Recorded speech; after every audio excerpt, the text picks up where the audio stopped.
तेज civils के platform पे आप सभी का स्वागत है। मेरा नाम है दिनेश टेकवानी और आज हम हमारी मैथ्स और रीजनिंग सीरीज के जो अंतिम लेक्चर है उसकी ओर पहुंच चुके हैं, जिसका नाम है एनालिटिकल रीजनिंग यानी कि विश्लेषणात्मक तर्क क्षमता। आप सभी को पता है कि इस लेक्चर से रिलेटेड जो नोट्स हैं वो हमारे टेलीग्राम चैनल पर अवेलेबल हैं, जिसका लिंक डिस्क्रिप्शन बॉक्स में दिया हुआ है। सबसे पहले मैं आपको डिस्कस कर देता हूँ कि सिलेबस हमने किस तरीके से पूरा किया है। लेटेस्ट जो आर एस 2024 हुआ था उसका जो सिलेबस है मैथ्स और रीजनिंग का, मैंने फिलहाल उसको पूरी तरीके से कंप्लीट करवाया है। ऐसा ही तो 2021 में हुआ था, उसमें कुछ एक दो टॉपिक और इसमें इंक्लूडेड थे जो कि 2021 के आरएएस में भी इंक्लूडेड थे, जैसे कि ऑड वन आउट करके रीजनिंग के कुछ छोटे छोटे टॉपिक इंक्लूडेड थे। ठीक है, वैसे 95% संभावना यही है कि नए एसआई के सिलेबस में भी सेम यही सिलेबस उतर के आएगा। ठीक है, जो पुराने टॉपिक आरएएस में ड्रॉप कर दिए गए हैं वो यहाँ पर भी ड्रॉप कर दिए जाएंगे। बट फिर भी अगर बाई चांस ऐसा जब सिलेबस रिलीज होता है उसमें वो टॉपिक इंक्लूड होते हैं तो हम उसकी अलग से क्लास कर लेंगे। अभी हम समझ लेते हैं हमने क्या क्या करा। सबसे पहले हमने यहां से शुरू किया बेसिक न्यूमेरेसी से। नंबर सिस्टम सिलेबस में नहीं था पर मैंने आपको फर्स्ट लेक्चर वही पढ़ाया क्योंकि वो सभी का बेस था। फिर हमने रेशियो प्रपोर्शन एक लेक्चर में कर लिया, पार्टनरशिप कर लिया, परसेंटेज कर लिया, एसआई सीआई कर लिया। ठीक है, फिर हम data analysis, mean median mode और अच्छे से हमने परम्यूटेशन कॉम्बिनेशन जो कि एक हार्ड टॉपिक है, इसको हमने 2 लेक्चर्स में आराम से करा पूरा, एक एक बेसिक समझ के। प्रोबेबिलिटी हमने कर ली, मीन मीडियन मोड कर लिया, पेरीमीटर और एरिया ऑफ प्लेन फिगर्स, ये करके हमने बेसिक न्यूमेरेसी अपनी खत्म कर दी थी। इसके बाद हम मैथमेटिक्स वाले पोर्शन के बाद रीजनिंग वाले पोर्शन पे आए थे, जहां हमने मेंटल एबिलिटी, यहाँ पे 2 टाइप्स हैं रीजनिंग के, एक लॉजिकल रीजनिंग है, एक मेंटल एबिलिटी है। हम फिर मेंटल एबिलिटी पे गए, नंबर और लेटर सीक्वेंस किया, कोडिंग डिकोडिंग कर लिया, रिलेशंस यानी कि ब्लड रिलेशन वाला टॉपिक जो पढ़ाया था मैंने। उसके बाद direction test, north south west वाला याद होगा। वेन डायग्राम काफी अच्छे से हमने किया है और मैंने बताया था कि वेन डायग्राम अपने टॉपिक में सवाल लेता ही है, साथ में ये स्टेटमेंट एंड कंक्लूजन वाला जो ऊपर वाला टॉपिक है यहां पर भी ये चीज यूज आती है। इसके बाद हमने मिरर और वाटर इमेज किया था, मिरर इमेज लेफ्ट का राइट, वाटर इमेज टॉप का डाउन, याद होगा। शेप्स और सब सेक्शंस में मैंने आपको एक चीज बोली थी कि ये एक ऐसा टॉपिक है जिसमें n number type of questions बनते हैं, जितना मैं पढ़ा रहा हूं उतना पढ़ लो, वहां से आ जाएगा तो ठीक है, अदरवाइज हम नॉर्मल एक ट्रिक मैंने बताई थी उसको यूज कर लेंगे, वहां से आंसर तक हम पहुंच गए, या हमने कुछ एलिमिनेट कर दिया ऑप्शंस, 50-50 का रिस्क हुआ तो उसमें रिस्क ले लेंगे। अदरवाइज इस टॉपिक से अगर कोई काफी हार्ड क्वेश्चन आएगा तो हम छोड़ देंगे, उस बाउंसर को हम छोड़ देंगे क्योंकि हमें नेगेटिव मार्किंग नहीं देनी है। ठीक है, वैसे 95% संभावना वही है कि जो मैंने बहुत सारी ट्रिक्स आपको बताई थी इस टॉपिक में, सवाल वहीं से आ जाएगा कुछ घूम फिर के। ठीक है, चलिए इसके बाद हम सबसे इजी पार्ट की और सबसे आखिरी में गए थे और सबसे स्कोरिंग पार्ट यही है, लॉजिकल रीजनिंग वाला, जिसमें मैथ्स का कोई लेना देना नहीं है। सिर्फ अगर आप नॉर्मल तरीके से आपने जीएस पढ़ रखी है, आप लॉजिक अप्लाई कर पाते हो, तो मैंने एक एक वर्ड का मतलब समझाया था आपको। स्टेटमेंट अजम्पशन क्या है, आर्ग्यूमेंट क्या है, कंक्लूजन क्या है और कोर्स ऑफ एक्शन क्या है, और इन सब के हमने काफी कुछ जो है एग्जाम्पल्स 10-12 हर एक टाइप के डिस्कस कर लिए थे। इसके बाद हम रीजनिंग के आखिरी टॉपिक पे आ रहे हैं, वो है एनालिटिकल रीजनिंग यानी कि विश्लेषणात्मक तर्क क्षमता। अब कई लोग इसको पढ़ के बोलेंगे कि सर ये टॉपिक मतलब क्या है, कभी समझ नहीं आया, ऐसा टॉपिक कहीं और नहीं देखा हमने। एक्चुअली क्या है, एनालिटिकल रीजनिंग अपने आप में एक बहुत ब्रॉड टर्म है। ठीक है, एनालिटिकल रीजनिंग क्या होती है, सिंपल सी बात क्या है, एनालिटिकल रीजनिंग का मतलब ये है कि लॉजिकल रीजनिंग की एक ब्रांच जहां पर एक एबिलिटी आपकी टेस्ट की जाती है कि आप set of information, identity patterns और रिलेशनशिप को कितना अच्छा समझ पाते हो। यानी होगा क्या इसके अंदर, अगर आपने और एग्जाम्स की भी तैयारी करी है तो वहां पर एक पजल नाम से टॉपिक होता है, एक सिटिंग अरेंजमेंट नाम से टॉपिक होता है, एक रैंकिंग नाम से टॉपिक होता है, वो सब जो है वो एनालिटिकल रीजनिंग के ही पार्ट हैं। इसके अलावा भी कुछ भी रिलेशन वो रीजनिंग में बना के आपको दे दे, मान लो 2 नंबर बना के उसने दे दिया, उससे कोई तीसरा नंबर बन रहा है, ऐसे उसने 2 पैटर्न बता दिए तो तीसरे नंबर में क्या पैटर्न होगा। ठीक है, तो ये भी क्या होता है, एनालिटिकल रीजनिंग ही होती है। इन शॉर्ट किसी भी टाइप का रिलेशनशिप आपको वो बना के दे देगा, चाहे वो सिटिंग अरेंजमेंट के रूप में हो, रैंकिंग के रूप में हो, या फिर ऐसे 2-3 नंबर के पैटर्न के रूप में हो। ठीक है, तो जितने टाइप ऑफ क्वेश्चंस इस टॉपिक से अभी तक आए हैं आरएएस और एसआई में वो भी कर लेंगे, और कुछ नए सवाल भी कर लेंगे जो कि आरपीएस से अब पूछ सकता है। ठीक है, उन नए सवालों के लिए हमने बेस लिया है यूपीएससी सीसेट को, वहां से हमने सवाल उठाए हैं जिससे कि एक स्टैंडर्ड हमारा मेंटेन रहे। ठीक है, तो अब जितने भी मैंने टॉपिक बोले इसके अंदर, जैसे मैंने बोला पजल, मैंने बोला सेटिंग अरेंजमेंट, मैंने बोला रैंकिंग, इसमें से एक टॉपिक के बारे में हमें पहले बेसिक्स जानना जरूरी है, वो है रैंकिंग। ठीक है, क्योंकि इसमें एक दो फॉर्मूले बनते हैं, ठीक है, उसको हम पहले समझ लेते हैं, फिर सीधे हम प्रैक्टिस क्वेश्चन की ओर जाएंगे, क्योंकि सिटिंग अरेंजमेंट अगर आपको सीखना है तो आपको क्वेश्चन से ही सीखना पड़ेगा, उसका कोई कंसेप्ट है नहीं। ठीक है, तो कंसेप्ट हम समझते हैं रैंकिंग का। रैंकिंग का मतलब क्या होता है, मान लीजिए 30-40 लोग हैं, इसमें आपको ऐसे बोलेगा कि ए कोई अगर है तो उसकी लेफ्ट से इतनी रैंकिंग है, राइट से इतनी रैंकिंग है, टोटल पीपल कितने हैं, इस टाइप का कोई भी चीज है। ठीक है, तो सबसे पहली बात क्या कि अगर कोई रैंकिंग में कोई लोग हैं तो टोटल नंबर ऑफ पीपल जो होते हैं ना, ranking from left of a person only, यहाँ पे क्लियर करने के लिए, मतलब किसी एक पर्टिकुलर व्यक्ति की लेफ्ट से अगर आपको रैंकिंग दी हुई है और उसी पर्टिकुलर व्यक्ति की ऑफ द सेम पर्सन, उस पर्टिकुलर व्यक्ति की आपको राइट से भी रैंकिंग दी हुई है, या फिर वाइस वर्सा अगर मैं बोलूं आपको कि टॉप से और डाउन से दी हुई है। ठीक है, सिमिलर लेवल पे अगर मैं लेफ्ट राइट ना बोल के टॉप डाउन बोल दूं भी एक ही बात है। अगर एक पर्टिकुलर व्यक्ति की आपको लेफ्ट से रैंकिंग दी हुई है, राइट से रैंकिंग दी हुई है, तो उन दोनों को जोड़ दो और उसमें से एक अगर आप माइनस कर दोगे तो आपको टोटल नंबर ऑफ पीपल मिल जाएंगे। मैं ऐसा क्यों बोल रहा हूं, आपको सवाल से समझ में आएगा। मान लो 40 छात्रों की एक कक्षा है, एक क्लास ऑफ 40 स्टूडेंट्स है, ए की राइट से रैंकिंग 25 है। ठीक है, what would be A's ranking from left, यानी इस बार इसने करा कि आपको टोटल नंबर दे दिया 40, ए जो एक व्यक्ति है उसकी राइट से रैंकिंग दे दी मुझे 25 और लेफ्ट से मेरे से पूछ ली। ठीक है, तो मेरा फॉर्मूला क्या था कि टोटल नंबर, यानी टोटल नंबर कितना है 40, उसकी राइट से रैंकिंग यानी 25, उसकी लेफ्ट से रैंकिंग में एक्स मान लूं, ठीक है, प्लस एक्स, मुझे करना क्या है -1 करना है सर। बस अब मुझे क्या करना है, इसमें से x फाइंड करना है, तो लेफ्ट से रैंकिंग मुझे मिल जाएगी। तो 40 बराबर x प्लस 24, या फिर x बराबर कितना हो गया 16, यानी लेफ्ट से क्या रैंकिंग हो गई 16 हो गई। ठीक है, अब आप सिंपल भाषा में समझो, इसका मतलब क्या है कि मान लो 40 लोग हैं ऐसे करके, चलो 40 का छोटा नंबर ले लेते हैं एक बार, मान लेते हैं 5 ही लोग हैं, 1 2 3 4 और 5।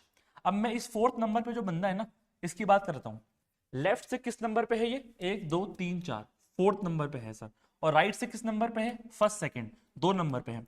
अगर हम दोनों को जोड़ेंगे तो क्या हो जाएगा 4 और 2 6, और इस 6 में से एक माइनस कर देंगे तो क्या हो जाएगा 5, यानी क्या करना होता है हमें लेफ्ट राइट को जोड़कर एक माइनस करना होता है। बस इतना फॉर्मूला दिमाग में रख लिया, अब जो चीज पूछेगा वो हम कर देंगे। ठीक है, जैसे कि मान लो अगला सवाल है आपके सामने, वीडियो को पॉज करो और करने का ट्राई करो, एकदम इजी सवाल है। चलिए, आई होप सवाल कर लिया होगा आपने। क्या बोल रहा है कि पेड़ों की एक पंक्ति में एक पेड़ दोनों छोर से 49 नंबर पे है, यानी राइट से और लेफ्ट से दोनों से अगर 49 नंबर पे है तो टोटल कितने पेड़ हैं। ठीक है, तो बहुत सिंपल सी बात, टोटल नंबर क्या होता है, लेफ्ट से रैंकिंग भी 49 है, राइट से रैंकिंग भी 49 है, -1 कर देंगे, 98 -1 कितना हो गया 97 हो गया। ठीक है, बेसिक बात समझ में आ गई दो सवालों से कि रैंकिंग के अंदर बेसिक लेफ्ट राइट से रैंकिंग अगर एक व्यक्ति की दी हुई है तो टोटल नंबर कैसे निकलता है। ठीक है, नेक्स्ट लेवल पे आगे बढ़ते हैं। रैंकिंग के अंदर क्या होगा, एक सवाल तो ये होगा कि किसी एक पर्टिकुलर व्यक्ति की रैंकिंग दे दी। दूसरा सवाल क्या हो सकता है कि आपको एक पर्टिकुलर व्यक्ति की रैंक ना देकर आपको बोल देगा कि लेफ्ट से मान लो ए की रैंकिंग ये है, राइट से मान लो बी की रैंकिंग ये है, और ए और बी के बीच में मान लो कुछ लोग हैं। ठीक है, तो मैक्सिमम कितने उसमें लोग हो सकते हैं। अब इस लाइन में एक वर्ड आप ध्यान देना, मैंने बोला है मैक्सिमम कितने लोग हो सकते हैं, वो मैंने क्यों बोला, पहले हम सवाल समझते हैं नॉर्मल, फिर वो मैक्सिमम वाली कंडीशन बताऊंगा आपको। जैसे मान लो आपको दोनों दिशाओं से विभिन्न स्थानों के मान दिए हुए हैं और मध्य का मान भी दिया हुआ है, तो अधिकतम लोग जो उस पंक्ति में हो सकते हैं ना, वो है लेफ्ट से जो मान दिया है वो, प्लस राइट से जो मान दिया है वो, प्लस बीच के अंदर जितने लोग थे उन दोनों के वो। मतलब क्या, सवाल समझ में आएगा। मान लो एक रो के अंदर राजू जो है वो 10th है राइट से, राइट हैंड से एक व्यक्ति राजू को मुझे रैंक दे दी। रवि जो है वो 21st है लेफ्ट से, यानी एक व्यक्ति की राइट से रैंक देगा, एक व्यक्ति की लेफ्ट से रैंक देगा। फिर बोलेगा there are 3 students in between them, और उन तीनों के बीच में, उन दोनों के बीच में 3 बच्चे और हैं। मतलब लेफ्ट से मान लो अगर ये राजू है, राजू है तो इसकी कितनी रैंक है भाई, इसकी लेफ्ट से 10th रैंक, सॉरी राइट से, राजू की राइट से दी हुई है, यहां से ये राजू है राइट से, इसकी 10th रैंक है। ठीक है, इसका मतलब क्या हुआ कि इससे पहले 9 लोग हैं, पर वो भी दिमाग लगाना नहीं है हमें, सिंपल देख लो एक बार की राइट से 10th रैंक है इसकी, और एक रवि है जिसकी हमें लेफ्ट से 21st रैंक दी हुई है, और बोला हुआ है कि इन दोनों के बीच में 3 लोग हैं, तो मैक्सिमम लोग इस लाइन में या इस पंक्ति में क्या हो सकते हैं, बस इन तीनों को जोड़ दो। 21 रैंक, 3 बीच में लोग और 10th रैंक, तो कितने होगा भाई 21, 31 और 34। ठीक है, अब मैंने यहाँ पे मैक्सिमम वर्ड क्यों यूज किया वो समझो। राइट से राजू की रैंक 10th है, लेफ्ट से इसकी रैंक 21st है, तो कोई जरूरी है क्या रवि जो है वो राजू से पहले ही होगा? ये रवि यहां भी तो हो सकता है। अगर मैं आपको सिंपल बात बोलूं, मान लो 1 2 3 4 5 6, ये 6 स्पेस है मेरे पास। यहां पर एक व्यक्ति है ए, यहां पर एक व्यक्ति है बी। ठीक है, अब ए की अगर मैं बात करूं कि ए की राइट से या फिर ए की लेफ्ट से ले लो, 1 2 3 4 5, ए की लेफ्ट से 5th रैंक है। ठीक है, और बी की राइट से 1 2 3 4 5, राइट से इसकी 5th रैंक है, बीच में इनकी एक व्यक्ति है। लेकिन अब 5 और 5 10 और 11 कहां हुए लोग, तो 1 2 3 4 5 6 7 ही हैं। ठीक है, तो इसका मतलब क्या है, कम लोग भी हो सकते हैं, पर मैक्सिमम कितने हो सकते हैं, इन तीनों को जोड़ दोगे। कम लोग कब होंगे, जब अगर इसकी रैंकिंग राइट से दी हुई है तो ए पहले ही आ रहा है, या फिर इसकी रैंकिंग लेफ्ट से दी हुई है तो बी पहले ही आ रहा है। ठीक है, इस तरह के सवाल हम करेंगे कंडीशन वाले। ठीक है, जब लेफ्ट राइट से रैंकिंग दी हुई होगी तो अलग अलग कंडीशंस बन सकती हैं, उन कंडीशंस के बेस पे हम कुछ सवाल करेंगे आगे। ठीक है, तब ये फंडा और क्लियर हो जाएगा। अभी बस आपको इतना पता होना चाहिए कि अगर कोई पंक्ति के अंदर दो अलग अलग व्यक्तियों की लेफ्ट और राइट से रैंकिंग है, उन दोनों के बीच के लोगों की रैंकिंग है, तो मैक्सिमम पीपल क्या हो सकते हैं, दोनों की रैंकिंग प्लस बीच के लोग को जोड़ना है। ठीक है, समझ में आ गए सारे बेसिक्स। अब सबसे पहले हम क्या करेंगे, इस टॉपिक से आरएएस और एसआई में जो पीवाईक्यू हैं उनको सॉल्व करेंगे। ठीक है, पहला सवाल है, बहुत ही आसान सवाल पूछा आरपीएससी ने, एकदम वीडियो को पॉज करो, करने का ट्राई करो। चलिए, आई होप सवाल कर लिया होगा आपने, है ना। सवाल में क्या है कि यह मानते हुए कि प्रत्येक पुस्तकालय में पुस्तकें होती हैं, कौन सा कथन सत्य है। ठीक है, इसने आपको देख के थोड़ा लग रहा है कि वेन डायग्राम जैसा सवाल है। ठीक है, आपको लगेगा हल्का फुल्का कि वेन डायग्राम वाला सवाल है, पर ये है नहीं। ठीक है, क्योंकि उसमें ऑल और सम वाली कंडीशन होती है। ठीक है, ऑल और सम वाली कंडीशन होती है, यहाँ पे वो नहीं है, यहाँ पर एवरी वाली कंडीशन है। इसलिए मैं क्या कहता हूँ, हमेशा वेन डायग्राम टाइप पे जो सवाल होते हैं वो इंग्लिश में पढ़ो। ठीक है, हिंदी में पढ़ने पे आपको लग सकता है कि कहीं ऑल तो नहीं लिखा कि ऑल पुस्तकालय आर, मतलब जो अगर हम इंग्लिश में बात करें कि ऑल लाइब्रेरीज आर बुक्स, ऐसे अगर कुछ नहीं है, एवरी लाइब्रेरी हैज बुक्स। इसने क्या बोला कि हर लाइब्रेरी में बुक्स होती हैं। तो कौन सा स्टेटमेंट सही है, इस एक लाइन को अगर हम सही माने तो पुस्तकें केवल पुस्तकालय में ही होती हैं। क्या इस चीज से ये प्रूफ हो रहा है कि अगर मैं आपको कह रहा हूं कि हर लाइब्रेरी में बुक्स होती हैं, तो इसका मतलब ये थोड़ी है कि बुक्स लाइब्रेरी में ही होंगी, कहीं और नहीं होंगी। सर कहीं और भी बुक्स हो सकती हैं, यानी कि पहला जो उसने दिया वो तो गलत है। कोई भी पुस्तकालय पुस्तकों के बिना नहीं होता। अब इसको ध्यान से सोचो, क्या बोल रहा है, प्रत्येक पुस्तकालय में पुस्तकें होती हैं, यानी हर लाइब्रेरी में बुक्स होती ही होती हैं। और सेकंड बात यही बोल रहा है, कोई भी पुस्तकालय पुस्तक के बिना नहीं होता, यानी एकदम उसको मैच करती हुई बात है। ठीक है, तो मतलब सेकंड स्टेटमेंट सही है। फिर भी हम बाकी दो भी पढ़ लेंगे।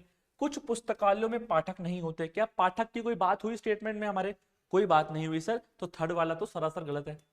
पुस्तकालय केवल पुस्तकों के लिए होता है, कि कहीं ये प्रूफ हो रहा है कि पुस्तकालय में केवल पुस्तकें ही होती है और कुछ हो ही नहीं सकता।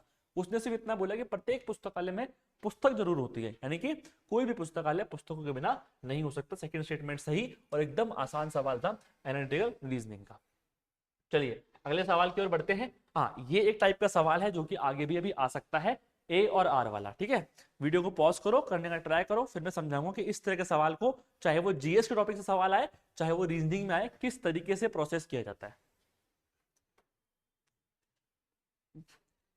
चलिए, क्या बोल रहा है ये, नीचे दो कथन दिए गए हैं, एक को अभिकथन बोला गया है और दूसरे को कारण बोला गया है। ठीक है, अभिकथन क्या है और कारण क्या है वो तो हम पढ़ लेते हैं, पर इसके ऑप्शन कैसे आते हैं, ए सत्य है, आर असत्य है। ए और आर दोनों सत्य है, आर ए की सही व्याख्या है। ए असत्य है लेकिन आर सत्य है। ए और आर दोनों सत्य तो है, लेकिन आर ए की व्याख्या नहीं है। अब क्या मतलब है इसका मतलब क्या होता है कि जब भी ये अभिकथन और कारण वाला सवाल आएगा तो हमें प्रोसेस कैसे करना है। सबसे पहले हमें अभिकथन और कारण इन दोनों को अलग अलग पढ़ना है, एज एन अलग अलग स्टेटमेंट। ठीक है, सबसे पहला स्टेप क्या, सबसे पहला स्टेप सर, ए और आर दोनों को हमें अलग अलग पढ़ना है कि उनका अभी आपस में कोई रिलेशन नहीं है। अलग अलग पढ़ने के बाद आपको यह देखना है कि क्या ए सही है, क्या आर सही है। मान लो दोनों में से एक भी स्टेटमेंट गलत है, तो जो ये वाले दो ऑप्शन होते हैं ना कि ए और आर दोनों सही है, इसकी व्याख्या है या नहीं है, वो दोनों तो अपने आप हट जाते हैं। फिर इन दोनों में से कोई एक आंसर होता है। अगर ए या आर में से कोई स्टेटमेंट गलत है तो, लेकिन संभावना ये रहती है कि इनमें से कोई एक स्टेटमेंट गलत नहीं होगा।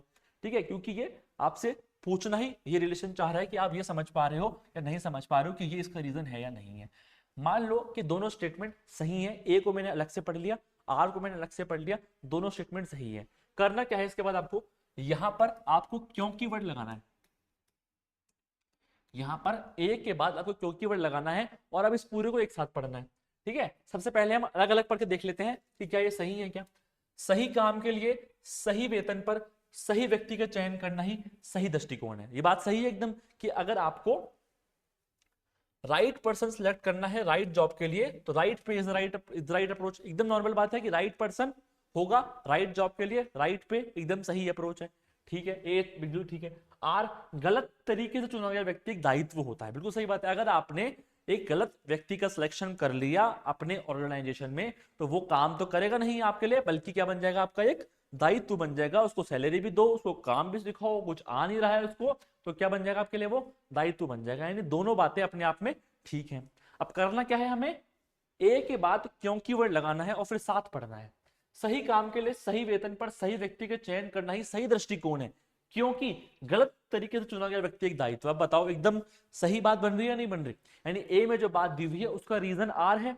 क्यों, अगर आपको सही काम के लिए सही वेतन पर सही व्यक्ति का चयन करना चाहिए, क्योंकि गलत व्यक्ति क्या होता है, दायित्व होता है। एकदम सही रीजन आपका बन रहा है। इसका मतलब क्या है, इसका आंसर हो जाएगा कि ए और आर दोनों सत्य हैं और आर ए की सही व्याख्या है।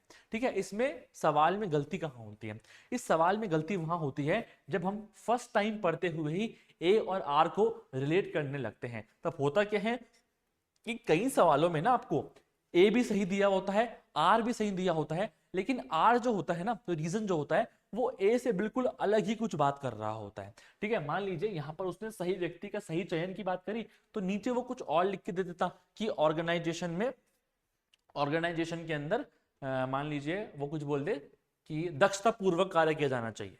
ठीक है, अब आर बिल्कुल सही है, लेकिन जब आप फर्स्ट टाइम पढ़ते हुए ही उन दोनों को कंटिन्यूएशन में पढ़ोगे तो आप आर को गलत मान लोगे और आप इस चीज को लिख के आ जाओगे, ए सत्य है और आर है सत्य है। ठीक है, फर्स्ट टाइम में ही अगर आपने रिलेशन बनाने की कोशिश कर ली अपने माइंड में तो आपको आर अगर उसका रीजन नहीं है पर अपने आप में अगर ठीक है ना तो वो बात समझ में नहीं आएगी। ठीक है, यानी जो ये वाला ऑप्शन होता है ना कि ए और आर दोनों सत्य हैं लेकिन आर ए की सही व्याख्या नहीं है, इस चीज तक आप नहीं पहुंच पाओगे और अपने माइंड में आप आर को गलत मान लोगे। लेकिन ऐसा नहीं होता है, पहले ए और आर को सेपरेट सेपरेट पढ़ना है, कोई रिलेशन बनाने की कोशिश नहीं करनी है। अगर वो दोनों ठीक हैं फिर ए के बाद क्योंकि वर्ड लगाओ और आर को पढ़ो एक साथ, फिर आप डिसीजन लो कि इसका रीजन है या नहीं है। सेम टेक्नोलॉजी आपको रीजनिंग के सवाल में भी लगानी है और ये पैटर्न जो सवाल का है, ये टाइप ऑफ सवाल जो है ये आपको जीएस के जो बाकी सब्जेक्ट हैं वहां पर भी मिलेगा, चाहे वो पॉलिटी हो, इकोनॉमी हो, एनीथिंग, उन सब में इस तरह का सवाल आ सकता है। प्रोसेस सेम है, सेपरेट सेपरेट पढ़ना है, क्योंकि लगा के पढ़ना है। ठीक है, चलिए आगे बढ़ते हैं। अब तीसरा सवाल आसान सा सवाल है, आरपीएससी में आया हुआ सवाल है, एकदम बेसिक कंसेप्ट पर आया हुआ सवाल है। वीडियो को पॉज करो, करने का ट्राई करो।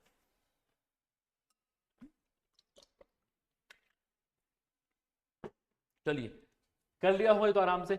अपनी कक्षा में शालिनी रैंक ऊपर से 7वीं है, नीचे से 27वीं है, तो कक्षा में कितने विद्यार्थी है। वही बात कि एक पर्टिकुलर व्यक्ति की लेफ्ट राइट से या टॉप डाउन से रैंक दी हुई है, टोटल नंबर निकालना है। तो सर टोटल नंबर का मतलब होता है लेफ्ट से रैंक या फिर टॉप से रैंक ले लो 7 और बॉटम से रैंक ले लो 27 -1, तो कितने हो गए सर 34 -1 यानी कि 33। ये लो बताओ। और कितना बेसिक सवाल पूछे आरपीएससी, एकदम बेसिक पूछ लिया आरपीएससी ने और हमने कर दिया आराम से, कहीं कोई दिक्कत नहीं आई। आगे बढ़ते हैं। हाँ जी, ये है कोई ढंग का सवाल आपके एनालिटिकल रीजनिंग का। वीडियो को पॉज करो, करने का ट्राई करो। चलिए आई होप सवाल करने का ट्राई किया होगा आपने। ठीक है, इस तरह का सवाल जो कि सिटिंग अरेंजमेंट का सवाल है, इसको आपको एकदम ध्यान से करना है। 7 व्यक्ति हैं, P Q R S T U V, वो एक पंक्ति में बैठे हैं। ठीक है, टी और यू के बीच में एक व्यक्ति है। जैसे ही आपको पहली चीज मिली आप यहां बना लो भाई, टी और यू के बीच में एक व्यक्ति है। सिंपल बात कि ये तो उसकी पहली कंडीशन है। दूसरी कंडीशन ये भी तो हो सकती है कि यू आगे है टी पीछे है। ठीक है, यानी कि ये दो कंडीशन मेरी पहले स्टेटमेंट से बन गई। आगे चलते हैं। वी पी के ठीक दाएं हैं। आप पहली कंडीशन को देखोगे, क्या इससे कुछ रिलेशन बन रहा है? इसमें टी और यू है, वहां ये वी और पी की बात कर रहा है, तो हम अलग से लिख लेंगे इसको। वी पी के ठीक दाएं हैं। अब ध्यान से देखना, पहले आप पी को बिठाओगे, फिर पी के राइट हैंड पे आप किसको बिठाओगे? वी को बिठाओगे। समझ में आई बात? वी पी के ठीक दाएं हैं, पी वी लिख दिया, पहले पी बिठाया फिर वी को बिठाया। क्यों यू के ठीक बाएं हैं। अब मैंने यहां से मेरा बन रहा है सर, पहली कंडीशन में क्या हो सकता है? क्यू के बाएं, क्यू के लेफ्ट में, या तो यहां आ सकता है, ठीक है, क्यू यू के ठीक बाएं है, यू के लेफ्ट में यहां आ सकता है, या फिर क्यू यहां आ सकता है। ठीक है, दोनों कंडीशन में मैंने क्यू को बिठा लिया। आगे चलते हैं, जब तक कंडीशन आपको क्लैरिफाई नहीं होती दोनों कंडीशन में लिखते जाओ। अब आगे चलते हैं, एस और पी के बीच में एक व्यक्ति है। अब यहां देखो, वहां से कुछ बन रहा है? नहीं सर, यहां से बन रहा है। एस और पी के बीच में एक व्यक्ति है। अब क्या पॉसिबिलिटी बनी सर? पहली पॉसिबिलिटी तो ये बनी कि एस और पी ऐसे हो, एक पॉसिबिलिटी ये भी तो बनेगी पी वी और एस। एस और पी के बीच में एक व्यक्ति है और वी ऑलरेडी बैठा है मेरे पास, वी मेरे पास ऑलरेडी बैठा है, तो एक तो एस यहां आ सकता है, एक व्यक्ति को बीच में आ जाएगा। वी ऑलरेडी राइट में है, तो पी वी एस पी हो सकता है। देखते हैं कौन सी कंडीशन हमें क्लियर होती है दोनों में से। एस और पी के बीच में एक व्यक्ति है, एस वी का पड़ोसी नहीं है। अगली लाइन में ही क्लैरिफाई कर दिया, एस वी का पड़ोसी नहीं है, यानी कि ये कंडीशन आपकी नहीं है, इसको हटा दो। ठीक है, ये कंडीशन नहीं है, कंडीशन आपकी ये है, एस वी का पड़ोसी नहीं है, यानी पहली कंडीशन यहां पे फिक्स हो गई कि यही कंडीशन है सर। फर्स्ट को भी मिटा देता हूं मैं, कंडीशन की कोई बात ही नहीं है, क्लियर हो गया मुझे अगली लाइन से ही। वी और यू के बीच में दो व्यक्ति हैं, वी और यू। अब इसने इसको और इसको रिलेट करने का ट्राई कर लिया। वी और यू के बीच में दो व्यक्ति हैं, तो एक तरीका तो ये हो सकता है कि ये सीधे उठ के यहां आ जाए। ठीक है, वी और यू के बीच में दो व्यक्ति ऐसे हो सकते हैं, टी और क्यू दो व्यक्ति हो गए और ये आ जाए। सेकेंड तरीका ये हो सकता है कि वी यहां पे आ जाए और यहां पर एक और व्यक्ति हो। पॉसिबिलिटी है ना? चलिए देखते हैं कौन सी पॉसिबिलिटी बन रही है। आर पी के ठीक बाएं हैं, पी के ठीक बाएं, इधर सर आर है। अब मुझे एक बात बताओ, आर की पोजीशन फिक्स हो गई, चार लोग मेरे पास हो गए, मुझे केवल तीन लोग और चाहिए ना, तो तीन लोग लगातार में होने चाहिए। अगर मैं ये कंडीशन देखूं तो यहां पर स्पेस खाली है, यहां स्पेस खाली है, यहां स्पेस खाली है, ये चीज तो पॉसिबल ही नहीं है। यानी क्या है, ये वाली ही आपकी क्या है, कंडीशन है। इस बात को समझे या नहीं समझे? आर को मैंने बैठा दिया, चार लोग मेरे बैठ गए, अब मुझे पता है कि तीन लोगों का ही स्पेस तो खाली है आगे। अगर तीन लोगों का स्पेस खाली है और यहाँ पर तीन लोग लाइन से मिल रहे हैं मुझे फर्स्ट कंडीशन में, तो यही लोग आगे यहाँ बैठेंगे। अगर मैं इस कंडीशन को देखूं तो यहाँ पर दो पोजीशन और खाली है बीच में, वो किसके लिए है? वो किसी के लिए नहीं है, मतलब कि ये सेकंड वाली पॉसिबिलिटी नहीं है, फर्स्ट वाली पॉसिबिलिटी है। यानी टी क्यू वी यहाँ आ जाएगा, यानी कि S R P V T Q U, ये मेरा क्या बनेगा, सिटिंग अरेंजमेंट बनेगा। ये समझ में नहीं आया क्या, ये बताओ। ठीक है, मैं फिर से बता रहा हूं, क्वेश्चन तो कर ही लेंगे इसके बाद, कुछ भी नहीं है। ये कैसे बनाया मैंने ना, जो ये कंडीशन से बनाते हैं, ये आप सीख गए ना, अगर कहीं दिक्कत नहीं आएगी हैंडराइटिंग रीजनिंग में। ये सबसे हाईएस्ट लेवल है, मान के चलो, मतलब और भी सवाल हम करेंगे पर अभी तक का आरपीएस का हाईएस्ट लेवल यही है। ठीक है, करना कैसे होता है, प्लीज प्रोसेस पे आप ध्यान दीजिए। ठीक है, और आगे आने वाले सवालों को इसी तरीके से करने की कोशिश कीजिए। पहले उसने बोला भाई 7 व्यक्ति हैं। कई बार होता क्या है कि हम इस लाइन को कर देते हैं इग्नोर, कि हाँ ठीक है 7 व्यक्ति हैं, क्या करें इसका। सर ये इंपॉर्टेंट बात है कि 7 व्यक्ति हैं, क्योंकि जैसे ही मैं बिठाऊंगा तो 7 पोजीशन ही है मेरे पास, वो बात ध्यान रखनी है। 7 व्यक्ति हैं, इंपॉर्टेंट लाइन होती है। टी और यू के बीच एक व्यक्ति है, सर ये ऐसे हो सकता है कि टी और यू ऐसे हो, और यू और टी भी हो सकता है, बीच में एक स्पेस खाली छोड़ दिया। ठीक है, वी पी के ठीक बाएं, अब उससे रिलेट नहीं कर रहा तो मैंने अलग से लिख दिया, पी वी के ठीक दाएं हैं, पी राइट में वी, क्यू यू के ठीक बाएं। अब मेरा वहां से रिलेट बन रहा है, यहाँ पर दो कंडीशन है, दोनों कंडीशन में मैंने यू को बिठा लिया। फिर एस और पी के बीच में एक व्यक्ति है, तो वो यहां भी हो सकता है, और सेकेंड एक कंडीशन बनाई थी हमने। पर अगली लाइन में इसने कह दिया एस वी का पड़ोसी नहीं है, मतलब एस यहां नहीं आएगा, एस यहां ही आएगा, और एक स्पेस बीच में बच जाएगा। वी और यू के बीच दो व्यक्ति हैं, वी और यू दो व्यक्ति होने चाहिए। ठीक है, मैंने समझ लिया, या तो यहां पर ऐसा होगा कि एक स्पेस और क्यू, और या फिर वो डायरेक्ट यहाँ पर टी और क्यू दो व्यक्ति हैं, या तो वो फर्स्ट से सीधे मिल जाएगा। फिर मैंने देखा आर की पोजीशन क्लियर हो गई, आर यहाँ आ गया। अब मुझे पता है 7 ही लोग हैं, तो 4 लोग ही हैं, और स्ट्रेट फॉरवर्ड 3 लोग उठ के यहाँ आ जाएंगे। यहाँ पर तो मेरे 2 स्पेस खाली छूट रहे हैं, ये बन गया, वो स्ट्रेट आके जुड़ गया, S R P V T Q U हो गया। ठीक है, अब सवाल देख लेते हैं भाई।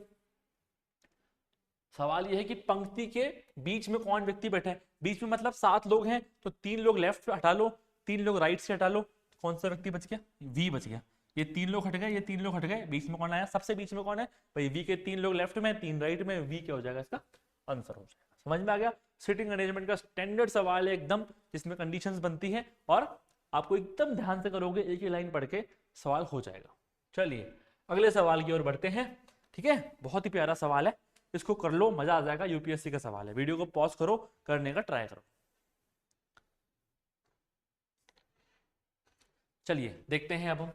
6 व्यक्ति हैं, फिर मैं बोल रहा हूं 6 व्यक्ति, इंपॉर्टेंट इंफॉर्मेशन होती है।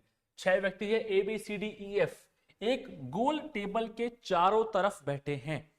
एक और यहां पे लिख देता हूं अंदर की ओर मुंह करके, ठीक है, ये और आप लिख लो सवाल में, ये भी लिखा हुआ आ जाता है। मान लो अगर नहीं भी आता ना, तो भी हमें यही मानना होता है कि ये एक गोल टेबल है, ठीक है, इस पे अंदर की ओर मुंह करके 6 लोग हैं, 3 4 5 और 6।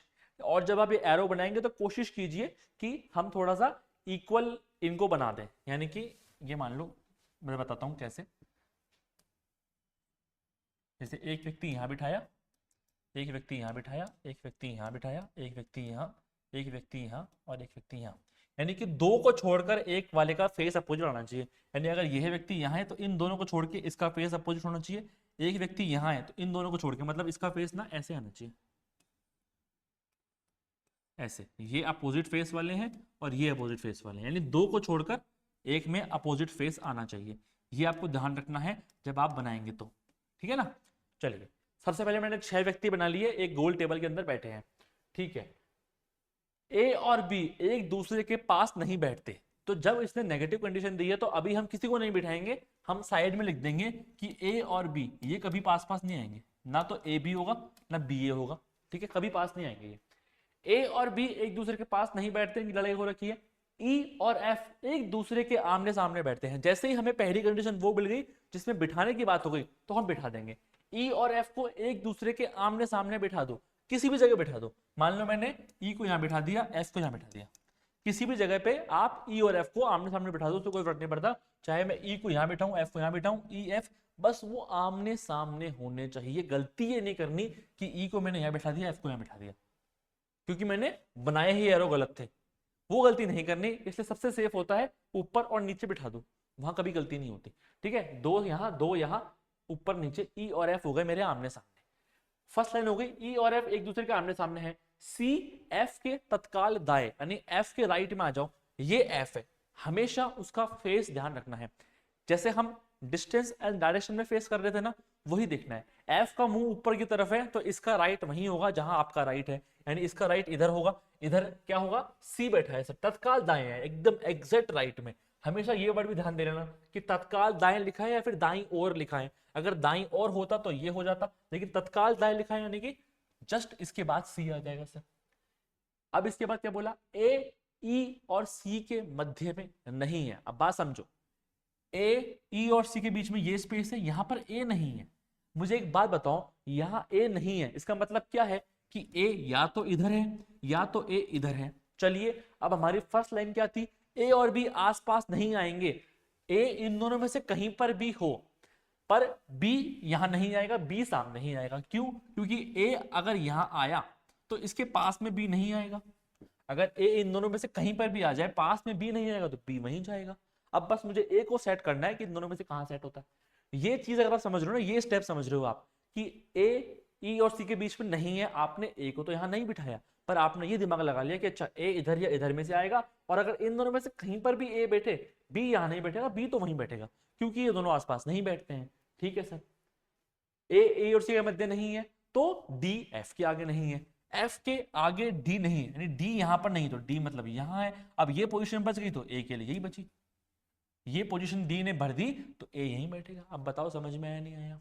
उसने बोला डी ए, डी जो है वो एफ के आगे नहीं बैठेगा भैया, एफ जहां बैठेगा मैं दूर बैठूंगा इससे, तो डी यहां नहीं बैठेगा, डी यहां बैठेगा, तो ए के लिए ऑफकोर्स की बात है ये कंडीशन बची। बन गया आपका सिटिंग अरेंजमेंट इजीली, बस सवाल करना है। ठीक है, सिटिंग अरेंजमेंट बनाना आना चाहिए कि 6 पर्सन थे, ए बी के साथ नहीं बैठता है तो मैंने अलग से लिख लिया, क्योंकि बिठाने की बात ही नहीं हुई। बिठा रहा है सबसे पहले ई और एफ को एक दूसरे के आमने सामने, हमेशा ऊपर नीचे बिठा दो, इजी रहेगा। पर ऊपर नीचे सही से बनाना कि दो लोग और दो लोग आमने सामने का मतलब क्या है कि चाहे लेफ्ट से ले लो चाहे राइट से ले लो, सेम नंबर ऑफ पीपल बीच में आते हैं। दो लोग ई और एफ बैठा दिया। इसके बाद मैंने क्या करा, इसने मुझे बोला कि भैया सी जो है वो राइट में है, ठीक है, मैंने सी को इमीडिएट राइट बिठा लिया। इसने बोला ई और सी के बीच में ए नहीं आएगा, ठीक है, मैंने यहाँ पर ए को नहीं बिठाया, यानी ए इन दोनों में से एक जगह पे आएगा, तो बी यहाँ पे आएगा क्योंकि ए और बी साथ नहीं बैठ सकते। डी बोला मैं एफ के पास नहीं बैठूंगा, ठीक है, डी वाले भैया तुम यहाँ बैठ जाओ, तो ए के लिए एक स्पेस बचा, वहां पे ए को बिठा दिया। चलिए अब सवाल करते हैं।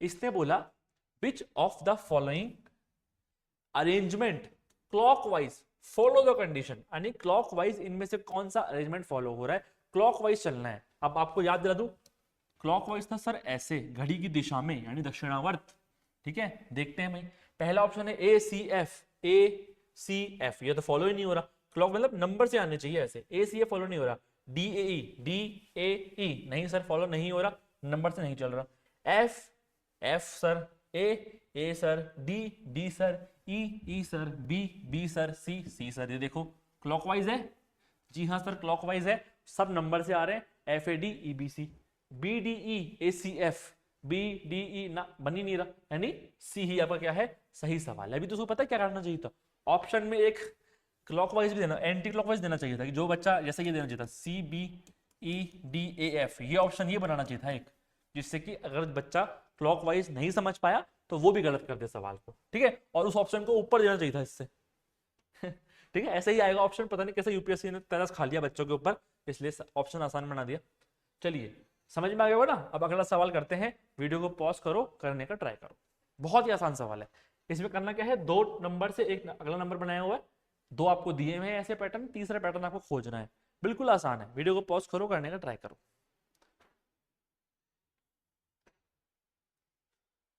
चलिए आई होप आपने ट्राई कर लिया होगा। क्या कह रहा है ये, 132 और 28 से 20 बन रहा है, 71 और 9 से 10 बन रहा है, तो 19 और 13 से क्या बनेगा। चलिए एक बार जोड़ लेते हैं, 132 और 28 कितने होते हैं भाई, 8 और 2 10, 3 2 5 1 6, 160। 160 से अगर 20 बनाना तो क्या करना पड़ेगा मुझे सर, 8 का डिवाइड देना पड़ेगा आपको, ठीक है। चेक कर लें दूसरे में भी ऐसा ही है क्या, 71 + 9 कितना होता है सर, 80 होता है, 80 में दें 8 का भाग कितना आता है, 10 आता है, 10 ही लिखा हुआ है, मतलब क्या करना है, जोड़ के 8 का भाग देना है बस। 19 और 13, 19 और 13 कितने हो गए, 32 हो गए क्या, 32 मार्क का डिवाइड देंगे, 8 चौक 32, 4 है क्या कहीं पे ऑप्शन में, जी हाँ सर 4 है ऑप्शन में, सवाल खत्म। अब आरपीएससी इससे ज्यादा क्या गिफ्ट करे आपको, इससे ज्यादा क्या गिफ्ट में दे सवाल, कि लो सर एक सवाल ले जाओ सही मैथ्स और रीजनिंग से, कुछ दिमाग नहीं लगाना, जोड़ के 8 का भाग, जोड़ के 8 का भाग, बस पहचानना है, जोड़ते ही पता पड़ गया 160 और 20 में 8 का भाग, 71 और 9 80, पता पड़ गया 8 का भाग, बस हो गया, इससे आसान नहीं आ सकता भाई। अब चलो लगाओ दिमाग, एक लेवल आगे है बस, मान लो ये सवाल, मतलब वही चीज है, कुछ नंबरों में कुछ करना है आपको, अगला नंबर बनना चाहिए। इसमें ना जल्दी से हार मत मान जाएगा तो सवाल में, जैसे 4 5 और 2 में मैंने बहुत सोच लिया सर, 4 5 20, 2 का स्क्वायर 24 नहीं बन रहा सर, 33 आ ही नहीं रहा, हमने तो पूरा दिमाग लगा लिया सर। थोड़ा 3 4 5 तरीके से सोचो, सोचोगे तो मिल जाएगा, जल्दी जल्दी सोचा करो, और दोनों में नहीं, पहले किसी एक में सोचा करो, ठीक है। एक में आपको रिलेशन मिल गए, फिर सेकंड में ट्राई करो, सेम रिलेशन बन रहा है क्या, मिल गया तो बस फिर थर्ड में उस रिलेशन को लगा के आंसर तक आप पहुंच जाओगे। चलो वीडियो को पॉज करो, करने का ट्राई करो, और प्लीज दिमाग लगाना इसमें है ना, 1 मिनट 2 मिनट कितना भी लग जाए सोचना, खुद से आप ये सवाल कर दोगे ना तो बहुत कॉन्फिडेंस आएगा आपको।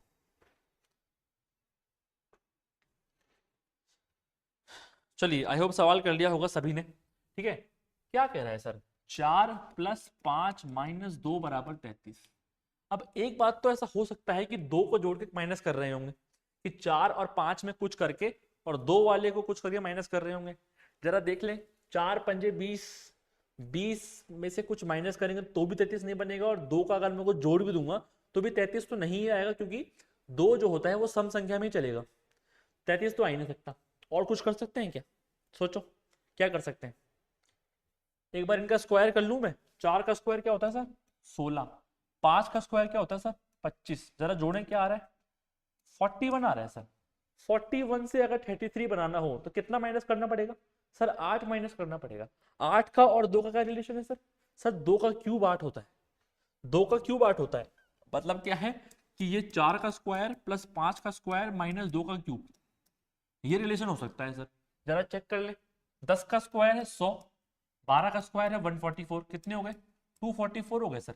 5 का क्यूब करना है, 5 का स्क्वायर नहीं करना, 5 का क्यूब करना है, देखो 2 का आपने क्यूब किया था 125 सर।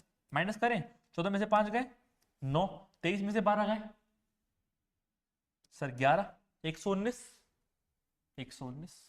क्या करना है, फर्स्ट और सेकंड नंबर का स्क्वायर करके जोड़ना है, थर्ड नंबर का क्यूब करके माइनस करना है। चलिए अभी कर देते हैं, 6 और 8 का स्क्वायर करके जोड़ दो भाई 36,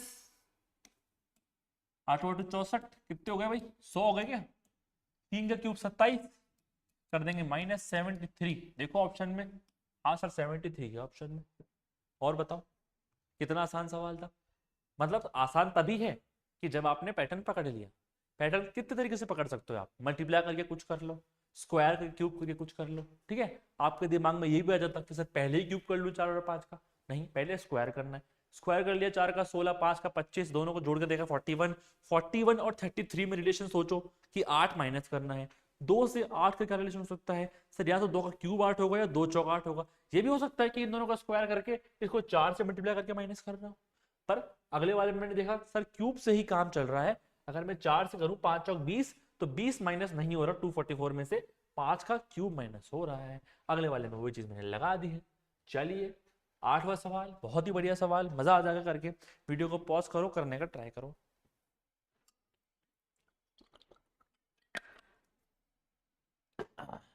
चलिए देखते हैं क्या है भाई। 3 व्यक्ति हैं ए बी और सी, वो एक कतार में खड़े हैं, लेकिन जरूरी नहीं कि इसी क्रम में। ए बी सी एक कतार में खड़े हैं, जरूरी नहीं इसी क्रम में हो। ए और बी के बीच सर 4 व्यक्ति हैं, बी और सी के बीच सर 7 व्यक्ति हैं। यदि सी के आगे 11 व्यक्ति हैं और ए के पीछे 13 व्यक्ति हैं, तो कतार में व्यक्तियों की न्यूनतम संख्या, मिनिमम नंबर पूछा है। सर ये क्या कर दिया आपने, कंसेप्ट में तो हमें पढ़ाया मैक्सिमम, सवाल में दे दिया मिनिमम। ऐसा क्यों किया आपने, क्योंकि मुझे नया कंसेप्ट सिखाना था आपको कि मैक्सिमम तो सीख गए आप कि अगर किसी की, एक व्यक्ति की लेफ्ट से पोजीशन है, एक व्यक्ति की राइट से पोजीशन है, उन दोनों के बीच में का नंबर दिया हुआ है, तो तीनों को जोड़ दो मैक्सिमम नंबर आ गया। कितना आसान है, दिमाग लगेगा यहाँ, मिनिमम नंबर निकालने में लगेगा दिमाग। एकदम ध्यान से 100% फोकस के साथ समझना कैसे मिनिमम नंबर निकाला जाता है, ठीक है। सबसे पहली बात, ए और बी के बीच में 4 व्यक्ति हैं सर, ठीक है सर। पहली कंडीशन ये हो सकती है ए 1 2 3 4 और बी, पहली कंडीशन है। सेकंड कंडीशन हो सकती है सर बी 1 2 3 4 और ए हो, ठीक है, पॉसिबल है, बिल्कुल पॉसिबल है सर। ए और बी के बीच 4 व्यक्ति हैं, बी और सी के बीच में 7 व्यक्ति हैं। हो सकता है सर सी बी के इस तरफ हो, 1 2 3 4, 1 2 3 4 5 6 7 और बी हो। या फिर सर हो सकता है कि बी के इस तरफ हो, तो एक तो हो ही रखा है व्यक्ति, 2 व्यक्ति 3 व्यक्ति 4 व्यक्ति 5 व्यक्ति 6 व्यक्ति 7 व्यक्ति और सी, पॉसिबल है।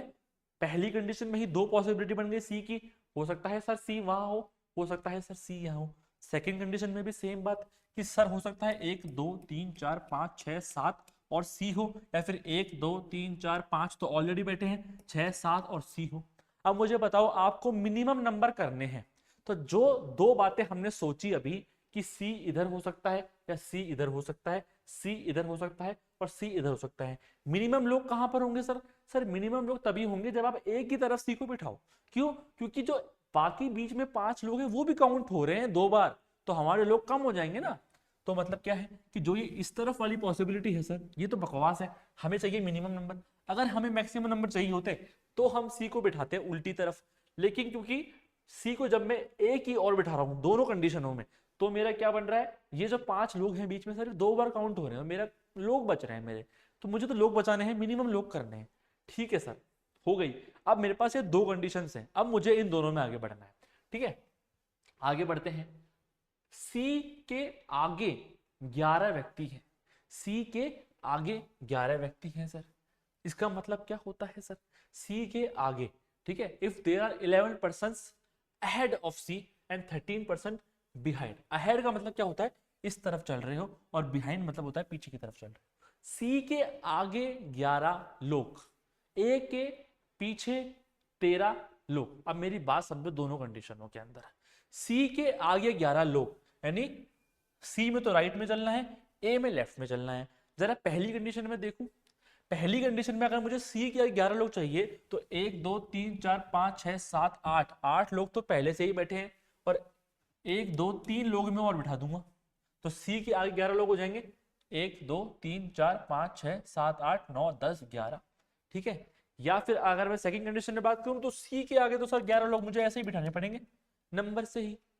समझ में आ रहा हो कौन सी कंडीशन बढ़िया है? पर ए से भी कंपेयर कर लेते हैं, क्या पता ज्यादा फायदा हो रहा हो। ए की अगर मैं बात करूं, ए से पहले 13 व्यक्ति हैं, पीछे सर यहां पर मेरे 3 व्यक्ति यूज हो रहे हैं, और 1 2 3 4 5 6 7 8 9 10, 10 व्यक्ति मुझे बिठाने पड़ रहे हैं सर। 3 व्यक्ति यूज हो रहे हैं, 10 व्यक्ति बिठाने पड़ रहे हैं। इधर देखना भाई, 1 2 3 4 5, 5 व्यक्ति यूज हो रहे हैं और 8 व्यक्ति बिठाने पड़ रहे हैं, 1 2 3 4 5 6 7 8। ठीक है, और यहाँ कितने व्यक्ति बिठाने पड़ रहे थे? 1 2 3 4 5 6 7 8 9 10 11 12 13 14 15 16 18, 1 2 3 4 5 6 7 8 9 10 11 12 13 14 18 19 20 21 22। सर इस कंडीशन के अंदर मेरे हो रहे हैं 22 लोग। ठीक है, इस कंडीशन में मेरे 22 लोग हो रहे हैं, और यहाँ अगर मैं देखूं तो सर 1 2 3 4 5 6 7 8 9 10 11 12 13 14 19 20 21 22 23 लोग हो रहे हैं सर।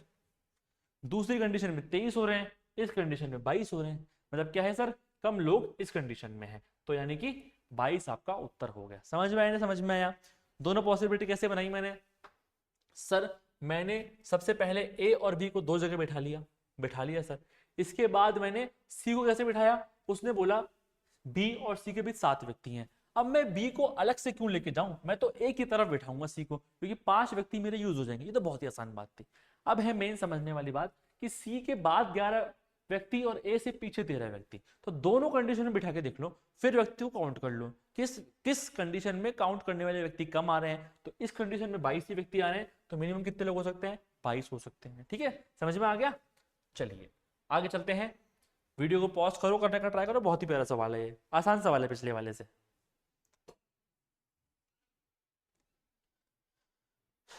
चलिए देखते हैं क्या बोल रहे हैं। लड़कों की एक पंक्ति में ए जो है बाएं छोर से लेफ्ट ओर से 16वें स्थान पर है, वी दाएं छोर से 18वें स्थान पर है, वेरी गुड। जी ए के दाएं छोर से 11वें स्थान पर है, वी दाएं छोर पर तीसरे स्थान पर है। पंक्ति में कितने लड़के हैं? बनाते हैं सर। इसने तो एग्जैक्ट नंबर पूछ लिया, ना तो मिनिमम बोला ना मैक्सिमम बोला। देखते हैं भाई, और एक ऑप्शन ये भी है कि आंकड़े पर्याप्त है, तो सवाल अगर ना होए तो क्या डी लगा दे? चलो देखते हैं करके। सबसे पहले बोल रहा है ए बाएं छोर से 15वें स्थान पर है, लेफ्ट की ओर से ए 15वें स्थान 16वें स्थान पर है। मुझे एक बात बताओ कि अगर मैं कोई बोल रहा हूं कि लेफ्ट से आप 16वें स्थान पर हो, इसका मतलब क्या है कि आपसे पहले 15 लोग हैं। ये बात समझ में आती है? समझ में आती है आपको? आप 16th नंबर पे हो, मतलब 15 लोग आपसे पहले हैं सर। वी दाएं छोर से 18वें स्थान पर है। अभी मुझे यहाँ वी को नहीं बिठाना, क्योंकि हो सकता है वी लेफ्ट राइट हो। भाई यहां से देख लेता हूं एक बार, वी अगर राइट से बात करूं तो वी जो है वो 18वें स्थान पर है, मतलब 17 लोग जो हैं वो वी से पहले इस तरफ है। ठीक है, जी ए से दाएं छोर पर 11वें स्थान पर है, ए से राइट चलना है मुझे 11वें स्थान पर, और यहां पर जी है, मतलब बीच में कितने लोग? बीच में 10 लोग। ए से 11th नंबर पे जी है, मतलब ए और जी के बीच में 10 लोग। ठीक है सर, आगे बढ़ते हैं। और वी से दाएं छोर पे तीसरे स्थान पर, एक सेकंड इंग्लिश में पूरा पढ़ लेते हैं और क्लियर हो जाएगा।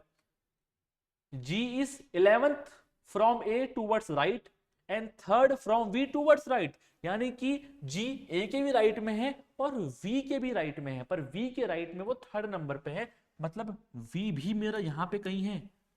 वी भी मेरा ए और जी के बीच में है, और क्योंकि थर्ड नंबर पे है यानी बीच में 2 लोग हैं। ठीक है, समझ में आया? यहां से लेकर यहां तक 10 लोग हैं, और यहां से यहां तक 2 लोग हैं। ठीक है, वेरी गुड। अब मुझे टोटल नंबर निकालने हैं। जो ये मेरा था, ये देखो अब जरा सारा, जब वी के राइट में 17 लोग हैं, अब देखो वी के राइट में 2 लोग और एक जी, 13 लोग, सॉरी 13 बोल रहा हूं, वी के राइट में 2 और एक 3 लोग हो गए सर। टोटल 17 लोग थे, मतलब यहां पर 14 लोग और हैं सर। समझ में आया कि नहीं समझ आया? मेरे को वी की पोजीशन ऊपर से क्लियर हो गई है, वी की पोजीशन मुझे ऊपर से क्लियर हो गई कि यहां से सर 17 लोग हैं, 17 लोग हैं और यहां पर जी है तो यहाँ 14 लोग हो रहे हैं। या फिर आप कैसे भी कर सकते हो, मतलब ऐसे भी कर सकते हो कि ए और बी के बीच के आपने लोग निकाल लिए, ए और बी के बीच में 10 लोग थे या 2 लोग थे तो 8 लोग हो गए, और यहाँ आप पूरे 17 ले लो। या फिर वी और जी में से किसी एक का निकाल लो, क्योंकि मुझे टोटल नंबर ऑफ लोग चाहिए, कैसे भी कर लो काम चल जाएगा। मान लो मैं ऐसे कर लेता हूँ कि ए और वी के बीच में मैंने 8 लोग कैसे निकाले, भाई ए और जी में 10 थे, वी और जी में 2 हैं, 10 में से 2 गए 8। ठीक है, समझ में आ गया? सही करा क्या? बिल्कुल ठीक है। देखते हैं भाई, ए से पहले 15 लोग, 15 लोग सर, फिर हमारा ए +1, फिर हमारे 8 लोग, फिर हमारा वी, फिर हमारे 17 लोग। समझ में आया? टोटल लोग जोड़ने मुझे, ए से पहले 15 लोग, ए खुद, ए के बाद 8 लोग, वी खुद, और वी के बाद 17 लोग। जोड़ लेते हैं सर, 15 और एक 16, 16 और 8 24, 24 और एक 25, 25 और 17। एक सेकंड, कहीं कुछ मिस्टेक तो नहीं हुई है इसके अंदर? एक बार ना इसको एक एक को वापस लिख लेते हैं, हो सकता है कोई डबल काउंट तो नहीं हो रहा। हम इसको वैसे जोड़ लेते हैं कि ए के बाद जी 10 लोग हैं और 14 लोग हैं, तो 15 लोग ए से पहले, ए यहाँ पर 10 लोग, फिर जी, और फिर 14 लोग। ठीक है, ऐसे जोड़ लेते हैं, ज्यादा आसान रहेगा, क्योंकि इसमें क्या है, वी डबल काउंट होने की संभावना हो जाती है। 15 और एक 16, 16 और 10 26 और एक 27, 27 14 41। ठीक है, 41 आ रहे हैं सर, 41 मेरा आंसर के अंदर है, तो 41 क्या हो गया? आंसर हो गया। फिर समझ लो मैंने कैसे करा। सबसे पहले उसने बोला ए लेफ्ट से 16 नंबर पर है, ठीक है सर, ए लेफ्ट 16 पे है, मतलब 15 लोग ए से पहले हैं। इसके बाद बोला वी राइट से 18 पर है, तो ठीक है, वी राइट से 18 पर है, मतलब वी से पहले 17 लोग हैं सर। ओके, बहुत गुड। जी ए के राइट पे 11th नंबर पर है, यानी ए और जी के बीच में 10 लोग हैं सर, ए और जी के बीच में 10 लोग हैं। फिर इसने बोला वी से दाएं छोर पर तीसरे स्थान पर भी क्या है? जी है, यानी कि वी ए और जी के बीच में कहीं है, और यहां से तीसरे नंबर मतलब 2 लोग बीच के अंदर हैं। ठीक है, पर इन 2 लोगों से मुझे कोई दिक्कत नहीं है, मुझे तो आगे का नंबर निकालना था कि वी और जी में, वी के बाद अगर 17 लोग थे, 3 लोग मेरे यहां मिल गए मुझे, 2 और एक 3 बचे, कितने लोग? 14 लोग बचे, 14 लोग आ गए सर जी के बाद। अब यहां से देखो टोटल नंबर निकालना है मुझे, यहां से 15 आ गए, इधर तक एक आ गया, 15 + 1, यहां से 10 लोग आ गया, मैं जी पे आ गया, एक जी खुद आ गया, एक और एक 14 नंबर से आगे आ गए, और सबको मैंने जोड़ दिया, तो क्या आ गया मेरा? 41 आ गया। और वैसे अगर मैं देखूं तो 15 और 8 और एक वी और 17, 15 और 8, एक वी और 17, ऐसे ऐसे भी सही आना चाहिए देखा जाए तो। एक बार 8 और 5 13, 23 24, ऐसे भी सही आ रहा है, ऐसे भी कितना आएगा? 41 आएगा। ठीक है, तो 41 कैसे भी जोड़ लो, चाहे ए और जी को वैसे जोड़ लो, चाहे जी और ए में जोड़ लो, आएगा 41 ही। बस ध्यान ये रखना है कि अगर ए से पहले 15 लोग हैं तो 15 और फिर एक को काउंट करना है, 15 + 1। ठीक है, तो 41 आ जाएगा आंसर। सवाल आपको समझ में आ गया होगा। चलिए 10वां सवाल है, आसान सवाल है, वीडियो को पॉज करो, करने का ट्राई करो। हाँ जी, देखते हैं। 60 छात्रों की एक कक्षा है जहां पर लड़कियों की संख्या लड़कों की तुलना में 2 गुनी है। इसका मतलब क्या है कि लड़कियां लड़कों से 2 गुनी है। लड़के अगर x हैं, बॉयज, तो गर्ल्स क्या है? 2x है। तो पहले हम निकाल लेते हैं कितने गर्ल्स कितने बॉयज। तो x + 2x 3x बराबर 60, x बराबर 20 आ गया, और 2x बराबर 40 आ गया, यानी 20 और 40। 20 लड़के हैं सर, 40 लड़कियां हैं। ठीक है, आगे बढ़ते हैं सवाल में। 2 गुनी है। कमल जो कि एक लड़का है, शीर्ष से 17वें स्थान पर है, मतलब यहां पे आया मैं, कमल 17वें नंबर पर है, मतलब इससे पहले 16 लोग हैं सर। यदि कमल के आगे 9 लड़कियां हैं, कमल के आगे 9 गर्ल्स हैं, यहां पर टोटल 16 लोग थे। ठीक है, कमल के आगे 9 लड़कियां हैं, तो और कमल के आगे ना भाई पहले, यानी कि कमल के आगे यानी 16 लोग हैं, इस 16 लोग में से 9 गर्ल्स हैं, 9 गर्ल्स हैं, मतलब 7 आपके बॉयज हैं। ठीक है, यानी 16 लोग में से 9 गर्ल्स हैं, 7 बॉयज हैं। कमल जो कि एक लड़का है, शीर्ष 17वें स्थान पर है, कमल से आगे 17 लड़कियां हैं। ठीक है, 9 girls are ahead of Kamal, English में क्लियर हो जाता है एकदम, अहेड यानी पहले हैं उससे। तो उसके बाद की रैंक में लड़कों की संख्या क्या है, बात को समझो। 7 लड़के यहां आ गए, वो मैंने निकाल लिया। कमल खुद एक लड़का है, एक बॉय। टोटल कितने बॉय यूज हो गए? 8 बॉय यूज हो गए। तो इसके बाद कितने बॉयज बचे ये पूछ रहा है ये। टोटल 20 बॉयज थे, 8 बॉयज यूज हो गए, तो कितने बॉयज बचे सर? 12 बॉयज बचे। समझ में आया? क्या बोला इसने? कमल लेफ्ट से 17 नंबर पर है। सबसे पहले तो आपने गर्ल्स और बॉयज निकाल लिए 20 और 40। कमल लेफ्ट से 17 नंबर पे है, मतलब 16 लोग इससे पहले हैं। इन 16 लोगों में से इसने बोला कि 9 लड़कियां हैं, मतलब 7 लड़के हैं। 7 लड़के कमल से पहले, कमल खुद एक लड़का है, इसको नहीं भूलना है। 7 और 1 8। टोटल सर 20 लोग थे, तो कमल के बाद कितने लड़के हुए? 20 में से 8 हो गए माइनस, बच गया 12। सवाल खत्म। बहुत ही बढ़िया सवाल। आगे चलते हैं। हाँ जी, आप थोड़ा सा बड़ा सवाल, वीडियो को पॉज करो, करने का ट्राई करो। चलिए देखते हैं क्या कह रहा है। A B C D E F G H उत्तर दिशा के सम्मुख एक पंक्ति में खड़े हैं। ठीक है, 1 2 3 4 5 6 7 8 लोग हैं और नॉर्थ की तरफ फेस कर खड़े हैं ऐसे। ठीक है, यानी राइट लेफ्ट नॉर्मल रहने वाला है। जो इसका राइट है वही हमारा राइट होगा, जो इसका लेफ्ट है वही हमारा लेफ्ट होगा, कोई दिक्कत नहीं है। बी जी का पड़ोसी नहीं है। मैंने क्या बोला? जैसे ही नहीं वाली कंडीशन आए तो प्लीज आप बनाओ कुछ मत, बस यहां लिख दो जी और बी कभी पास नहीं आएंगे, इनकी लड़ाई है आपस में। बी जी का पड़ोसी नहीं है। एफ जी के ठीक दाईं ओर है। ठीक है, अब बनाते हैं हम। एफ जी के दाईं ओर, जी पहले बनाया और जी के राइट में एफ। एफ जी के ठीक दाईं ओर है और ई का पड़ोसी है। अब क्या बोल रहा है ये? ठीक है, कभी भी इंग्लिश में दिक्कत होए, थोड़ी हिंदी में दिक्कत होए, इंग्लिश में पढ़ लो। B is not neighbour G के। F is to the immediate right of G and neighbour of E, यानी एफ जो है वो जी के तो राइट में है और ई का पड़ोसी है। अब मुझे बताओ, एफ के 2 पड़ोसी होंगे, एक तो जी हो ही गया और एक इधर कौन आ जाएगा? ई आ जाएगा, यानी कि ई की पोजीशन क्लियर है, क्योंकि इधर ऑलरेडी जी ने एफ के पड़ोसी की भर रखी है, तो ई जो है वो राइट हैंड पे ही पड़ोसी होगा, क्योंकि जी के ठीक दाया एफ है, यानी एफ के लेफ्ट में जी है तो राइट में ई होगा। जी पंक्ति के अंतिम छोर पे नहीं है, यानी ये जो है ये लास्ट नहीं है, यहां पर भी कोई आएगा।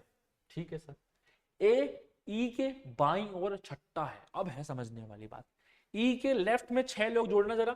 1 2 3 4 5 6 और 6 नंबर पे कौन है? ए। हमेशा ध्यान से समझना वो क्या बोल रहा है। ए और ई के बीच में 6 लोग हैं ऐसे बोल रहा है, या फिर ए 6th नंबर पे है। ए 6th नंबर पे है तो 6 जोड़ के छठे नंबर पे हमने ए को बिठा लिया। अब जरा जोड़ना कि हमारे पास कितने लोग थे? 1 2 3 4 5 6 7 8 लोग थे सर। 1 2 3 4 5 6 7 बन गए। एक या तो यहां होगा या यहां होगा, देख लेते हैं। चलिए, ए ई के बाईं ओर छठा है, एच सी के दाईं ओर से छठा है। एच सी के दाईं ओर से छठा है। एच और सी दोनों नहीं आया। एक सेकंड, कहीं कोई लाइन मिस तो नहीं हो गई? चलिए, कोई लाइन मिस तो नहीं। एच सी के दाईं ओर से छठा है। हाँ, अब मुझे एक बात बताओ, एच सी के दाईं ओर से छठा कब बन सकता है? ये तभी बन सकता है जब यहां पर एक पोजीशन हो, और एच सी के दाईं ओर छठा तभी बन सकता है जब यहां सी हो और 1 2 3 4 5 6 और यहां पर एच हो। ये है एकदम हाई लेवल समझने वाली बात कि मैं सर इस पोजीशन पे था, मैं इस पोजीशन पे था। हटाओ इसको, सी को हटाओ भाई। हाँ, कि मेरे को 7 पोजीशन मिल चुकी थी। अब एक पोजीशन यहां मिल सकती थी, एक मुझे यहां मिल सकती थी। अगर मैं यहां मानूंगा तो मैं एच को सी के राइट में 6th बिठा ही नहीं पाऊंगा, क्योंकि मैं सी को यहां बिठाऊंगा तो 1 2 3 4 5 6 ऑलरेडी जी ने 6th पोजीशन भर रखी है। इसका मतलब क्या है सर? इसका मतलब यह है कि पोजीशन यहां खाली है, यहाँ पे पोजीशन खाली है, यहाँ पर मेरा एच, सॉरी यहाँ पर मेरा सी है, और यहाँ से 1 2 3 4 5 6 यहाँ मेरा एच है। ठीक है, अब मेरे कौन लोग बचे भाई? जी और बी, सॉरी बी बचा। आप देखो, जी के पास नहीं आएगा बी, यानी बी यहाँ आएगा। अब कौन बच गया? ए बी सी। डी बच गया सर, डी मेरा यहाँ आएगा। बताओ समझ में आया नहीं समझ में आया? जो ये फर्स्ट लाइन देता है वो तो एंड में यूज आती है साली। ठीक है, तो एंड में यूज आई वो चीज कि भैया बी को यहाँ नहीं बिठाना, उसको भूल नहीं जाना है, तो आप कंफ्यूज हो गए बी को कहाँ बिठाऊंगा। ठीक है, तो बी को यहाँ नहीं बिठाना, यहाँ डी बैठेगा तो बी यहाँ बैठेगा। ठीक है, और सबसे अच्छी बात क्या कि सी और एच में रिलेशन दिया वो हमने कैसे सेट किया। चलिए सवाल समझते हैं, इनमें से कौन सा एक ठीक है? सी ए के ठीक बाई और है क्या? ए के बाई और नहीं है सर, सी तो ए के दाई और है। गलती में तो लेफ्ट राइट में, ए के राइट है सी। ठीक है, सी ए के बाया नहीं है, राइट है। डी बी और एफ का निकटतम पड़ोसी है, डी बी और एफ का, बी का तो है सर, एफ का नहीं है, गलत। जी डी के ठीक दाईं ओर है, डी के ठीक दाईं ओर, जी हाँ सर, ये बात एकदम ठीक है कि जी जो है वो डी के एकदम राइट में है। चलो और एक देख लेते हैं, ए और ई अंतिम छोर पर है, ए तो है सर, ई नहीं है, वहां पे एच है, ये भी गलत है। यानी ऑप्शन नंबर सी क्या है आपका सही जवाब है। बताओ समझ में आया, नहीं समझ में आया? ठीक है ना, समझ में आ गया ना कैसे करा हमने? ये सीख लेना, सी और एच वाला जो मैंने बैठाया था ना, वो सीख लेना बस, बाकी तो कुछ नहीं था नया। चलिए, मैथ्स और रीजनिंग की सीरीज का जो नॉर्मल सिलेबस है उसका आखिरी सवाल। काफी खुश होंगे आप लोग, वीडियो को पॉज करो, करने का ट्राई करो, ज्यादा कोई मुश्किल सवाल नहीं है, अब कर ही लोगे। एंड में आ गया, अब तो सवाल करके लाज रख लो मेरी, करो सवाल, वीडियो को पॉज करो, करने का ट्राई करो।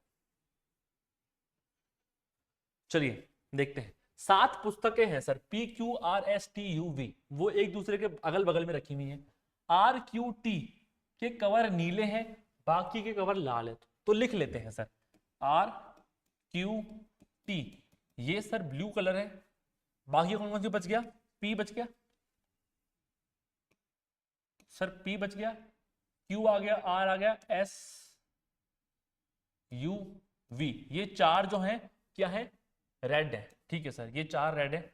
आगे चलते हैं, केवल एस और यू नई पुस्तकें हैं, बाकी पुरानी हैं। एस और यू ये न्यू है, बाकी ओल्ड है, मतलब पी क्यू आर टी, ये 1 2 3 4 S T U V, V sorry V, U नहीं, यू तो नहीं है, वी, ये ओल्ड है सर। ठीक है, सेकंड कंडीशन। थर्ड कंडीशन है पी आर एस कानूनी रिपोर्ट है, पी आर एस ये लॉ रिपोर्ट्स हैं, बाकी गजेटियर है। तो कौन कौन बच गया? क्यू टी यू वी, ठीक है, ये बच गए आपके गजेटियर, ये गजेटे हैं। ठीक है सर, नीले कवर वाली पुरानी गजेटियर पुस्तक, सबसे पहले blue colour, blue colour sir R Q T, R Q T में से पुरानी, पुरानी आर क्यू और टी, देखो क्यू आर टी तीनों ही पुरानी है, तीनों ही ब्लू है। नीले कवर वाली पुरानी गजेटियर, पर सिर्फ गजेटियर चाहिए सर मुझे इसमें से। इधर देखना, क्यू आर टी गजेटियर में क्या है? केवल क्यू और टी है सर, आर नहीं है, यानी क्यू और टी क्या हो गई मेरी? ब्लू भी है, क्या पूछा उसने? ब्लू भी है, पुरानी भी है, गजेटियर भी है, तो क्यू और टी इसका आंसर है। लो सर, सी आंसर हो गया। ठीक है, इस तरह का रिलेशनशिप भी आपसे वो एनालिटिकल रीजनिंग के अंदर पूछ चुका है, पूछ सकता है। ठीक है, यूपीएससी में आया हुआ सवाल है, आई थिंक आराम से कर लिया होगा, बस जो बोल रहा है उसको उल्टा में लिखता गया, जो चीज पूछी है वो निकाल ली, मतलब कॉमन पार्ट, बहुत ही कोई बड़ी चीज नहीं है, आराम से आपने कर लिया होगा। तो इसी के साथ विधिवत रूप से हम हमारा मैथ्स और रीजनिंग का सिलेबस खत्म कर चुके हैं। एज ऑफ नाउ जो आरएएस का लेटेस्ट प्रीलिम्स सिलेबस है उस अकॉर्डिंग, मैंने पहले भी कहा था, अगर एसआई के सिलेबस में और टॉपिक्स आते हैं, 1 2 टॉपिक कर लेंगे हम, एक और क्लास कर लेंगे। इसके अलावा आप सभी को पता होगा, मैंने पिछले लेक्चर्स में भी कहा था कि कोई भी अगर आपको डाउट है पूरे सिलेबस में से, जो टॉपिक मैंने, जो क्वेश्चन मैंने पढ़ाया उसमें कोई पीवाईक्यू में नहीं पढ़ाया, उसमें किसी अदर एग्जाम का पीवाईक्यू जो हमारे सिलेबस में है टॉपिक उससे, या फिर किसी भी टेस्ट सीरीज में या XYZ कहीं से भी आप प्रैक्टिस कर रहे थे, आपको वो सवाल समझ नहीं आया, उसको आप टेलीग्राम के माध्यम से, व्हाट्सएप के माध्यम से हमें भेज सकते हैं। हम एक और लेक्चर नंबर 21 के नाम से लाएंगे, जिसमें और अदर कोई विविध सवाल मुझे लगेंगे इंपॉर्टेंट है तो वो मैं करा दूंगा। ठीक है, इसके अलावा आपको जो डाउट्स होंगे वो मैं सॉल्व करा दूंगा। ठीक है, और अगर आप चाहेंगे तो लाइव क्लास भी कर लेंगे उसको, वो आप जो आपकी मतलब मेजोरिटी की जो राय रहेगी उसके हिसाब से कर लेंगे। आप सभी लोग इतने जो लेक्चर सीरीज थी काफ़ी कम टाइम में मैंने ट्राई करा कि मैं एकदम क्रिस्पी रूप से आपको पढ़ा दूं, जो आपका टाइम वेस्ट भी ना हो और मैथ रीजनिंग आप आसानी से कर लें आरएएस और एसआई दोनों में। थैंक यू सो मच इस पूरी सीरीज को देखने के लिए। ठीक है, आई होप कोई भी डाउट है आपको तो कोई भी फीडबैक है आप कमेंट बॉक्स में लिख सकते हैं, और जो जिम्मेदारी तेज सीरीज की ओर से दी जाएगी अदर सब्जेक्ट्स में वो भी मैं निभाऊंगा। ठीक है, अभी हम मैथ्स रीजनिंग खत्म कर चुके हैं, आप सभी को बहुत बहुत शुभकामनाएं। चलिए मिलते हैं अब लेक्चर नंबर 21 में मिलेंगे, हो सकता है उससे पहले किसी और सब्जेक्ट में भी हम मिले। ठीक है, तो thank you so much for watching the lecture series of maths and reasoning at the platform of Tej series. Thank you.